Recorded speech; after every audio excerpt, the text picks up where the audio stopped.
Mark Rogers TV talking SEC football with Will Gunter from the all-new early game. You can catch him on 107.5. We talked to Will concerning South Carolina personnel, break down the football team there each and every Friday, but we're going to expand out to the SEC and continue our lists of top fives. Will, we're going to talk quarterbacks and running backs. They're the glamour guys. So let's hit the running backs. Of course, Leonard Fournette has moved on, a number of exceptional backs in the league, Alvin Kamara, Jalen Hurd, the pair at Tennessee, and some others, but still plenty of top-notch productive guys coming back to the SEC, as is pretty much expected. So I'd be interested to hear your top five. Well, I think I looked at this two different ways. You talk about the top five individual players or the top five positional groups at each team, and they're about the same depending on how you wanted to look at it. I think when you look at the top five individual guys, you start with Derrius Guice, who last year 183 carries, 1,300 or almost 1,400 yards, 15 touchdowns,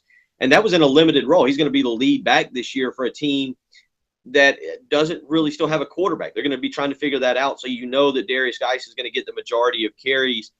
The problem for him is going to be, or the problem for Ed Orgeron and LSU is going to be finding depth behind him. LSU produces running backs. It's just who is the next guy in that group. But I think that's going to be the headliner of the group. And then you've got a really good set of running backs. The guy I'm most interested to see is Nick Chubb. He seems to have fallen off from that incredible freshman year. Now, he's had the injuries and everything. He split time with Sony Michel, but he comes back. That was something nobody expected. If healthy, Nick Chubb, maybe the best running back in the SEC. He's proven it. He was there as a freshman when he showed how much potential he has. So he's back for his senior season. I'm fascinated to see him. And then you add Sony Michel to the mix. And then you go down to Florida, to Alabama. I don't know. Pick one of them. What do you like? You like Bo Scarbrough running over people, Damien Harris running around people.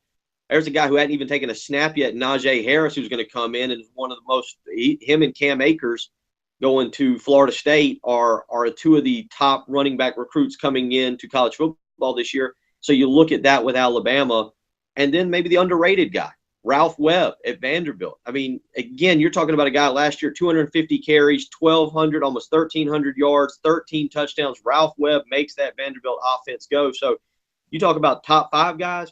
To me, you got Derrius Guice, you got Ralph Webb.